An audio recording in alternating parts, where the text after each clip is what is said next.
Hi, I'm Paul. And I'm Annie. And we are going to share our birth story, but this one is going to be a short version because we did the long version, and with the call it was like 57 minutes or something. So we'll upload the long version and the short version, and you can decide which one you want to listen to. Yes. So with that, we will start on Friday, June 1st. Yeah, so Friday, June 1st, the day I was 36 weeks.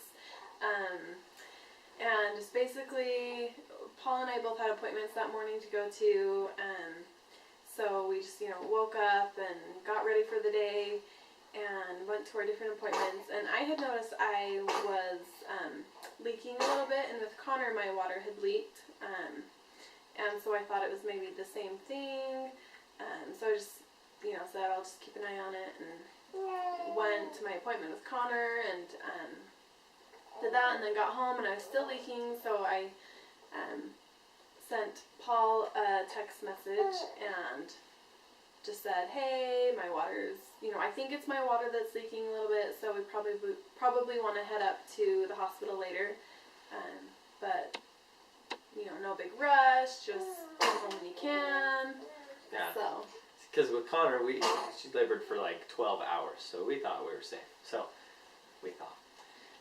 So she texted me at like 12:40 or something, and I got home about 1:20 from work. We were getting ready to drop Connor off to somebody, so I went downstairs to work on a list of things that he likes to eat and his schedule and things on the computer. And I was on the phone with my buddy Clayton at it was like 1:27 or 1:30. And Annie came downstairs and said, all right, I'm in pain. We've got to go.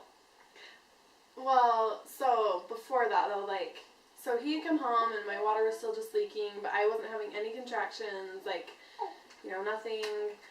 And then at 2 o'clock, I did start to have some contractions, and but they were easy, and I thought, this is what I'll labor with at home for a couple more hours, that's what I thought. And then at 2:30, my contractions all of a sudden just turned really painful and really intense. And I had a couple of contractions upstairs like that, and Paul was downstairs, so that's when I went downstairs and I was like, okay, we gotta go to the hospital because these are really painful and really intense, and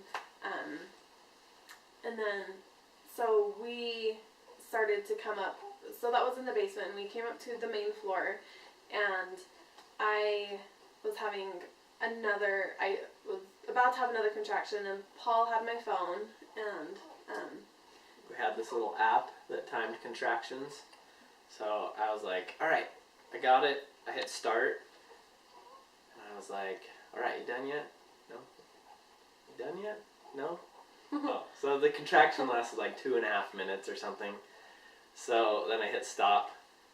And I was like, that's kind of a serious contraction, right? So we gotta go. Anyway, ironically, that is the only contraction that is timed on that app, which is kind of funny. Yeah. So from there, we went upstairs, and then we frantically started packing as much stuff as we could. Well, Paul was. I was. Yeah, I was having some more contractions up there, so that's what I was focusing on, was not dying during my these painful contractions, and. So Paul was making a phone call to our friend, saying, hey, we're going to head up to the hospital. Can we drop Connor off to you? And during their conversation, I was at the side of our bed having a contraction, and I was bent over into the bed, just yelling into the sheets. And I knew that Jenna could hear me yelling, but I did not care because I just was, I was in labor, and it didn't matter. And Jenna was like, I was wondering what was going on. Yeah. Yeah, Annie's in labor. It's all good. Yeah.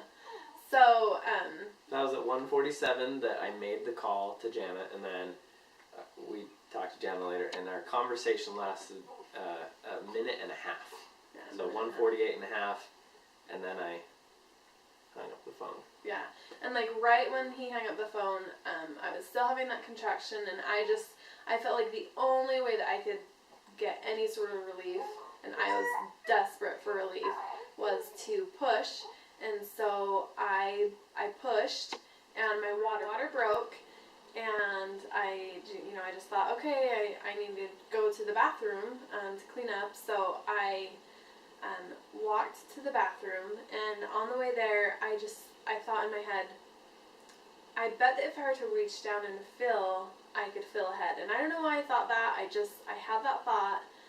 And so I walked into the bathroom, and I reached down to feel, and I could feel a head. I could feel a baby's head. And so I yelled, I can feel a head! Because I thought that Paul was still in the other room, so I yelled, but he was actually just right behind me. He had followed me into the bathroom. So I knew at that point that we were going to have some babies in our house, in our bathroom right now. And so I reached over and I got a towel off of our towel rack, and I threw it down in between my legs. And then I grabbed back onto the towel rack for support, and I got in a squatting position, and I just had a contraction, and I pushed, and Oakley was born in one push, and... Yeah, she just squatted a little bit, and whoop, out came Oakley, and I was holding this beautiful baby in my hands, and I'll never forget the image of having her in my hands, and she started crying and started looking around, and it was just miraculous. So we cleaned off her face and wrapped her in a towel, cleaned her off, wrapped her in a towel, and then I made a call to 911. I made the call to 911 at 2:50. So the call to Jana was at 2:47. It lasted a minute and a half. So 2:48 and a half. And then, so in between that and 2:50, Oakley was born. So it was literally hang up the phone, water break, walk to the bathroom. Have a baby. Have a baby. Yeah, so after she was born, I moved down onto my knees because the umbilical cord was short. So I got onto my knees, and Oakley was just wrapped up in a towel in between my legs. And then about 7 minutes after that, I had another contraction, and just again in one push, I pushed in one push. Sydney was born, and again, Paul was ready to... Sydney, and she was perfect. Started crying and responding. I was just like listening to the 911 call in my head. I was like, ah! And I was like, oh, baby, don't you? Hello, Yeah. hi. Yeah. Anyway, so cleaned her off, wrapped her in a towel. We got everybody in new towels, and then and everything was calm. Like I was calm, and it was good through the whole thing. And then I remember having both the babies just in between Annie's knees, and wrapped in towels, and then I stood up, and my adrenaline caught up with me, and I was shaking a little bit, and I was like, there are two babies! Yeah. Oh, they're born! Holy crap! Yeah, but it was cool, because a lot of people, asked, how was Paul, and how did I feel, and were we freaking out, and like Paul just said, like, he was really calm through the whole thing, like, and then kind of afterwards, realized what had happened and everything, but, like, I think we both just felt really good about the whole thing, and we'd been planning a natural birth, for the hospital. So we'd met with the doula a couple times, and prepared that way, and just read tons of birth stories and watched birth videos, and really felt confident in, kind of in that, scenario of having a natural birth. And so I think it was a blessing that we had prepared for that, because that's definitely what we got. Sheesh. And so it was, so that was good. So the paramedics showed up about 12 minutes after I made the phone call, so about, 6 minutes-ish after Sydney was born. Yeah. And they clamped the cords and passed out the umbilical cords. And I remember them rushing in. There were 8 paramedics in our room, medical equipment and all this stuff, and they're packing and going crazy. And then they passed baby A out, baby B, and then everything was calm because they were just fine.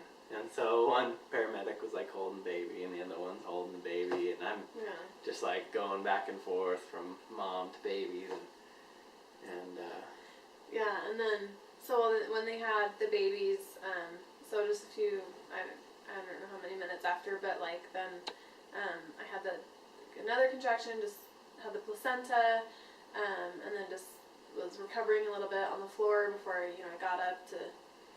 Before we all headed to the hospital, but it was cool because we had planned on delayed cord clamping, and so that the babies could get all that extra blood from the cords into their bodies, and it was awesome because it worked out that they got about a good 15 minutes before we clamped the cords, and so like Paul said, the paramedics were holding the babies, and then we got up and we all just went to the hospital, and that was on a Friday, and we got home on Sunday morning, and the babies were perfect, and we were good, and our 911 operator was cute and helpful, and very nice, and alright, so this is our shortened version of our birth story.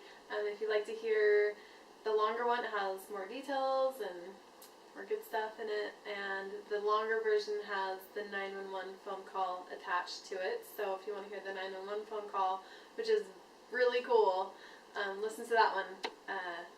But yeah, it's awesome. Thanks for letting us share our birth story with you. Enjoy, and thank you. Thanks.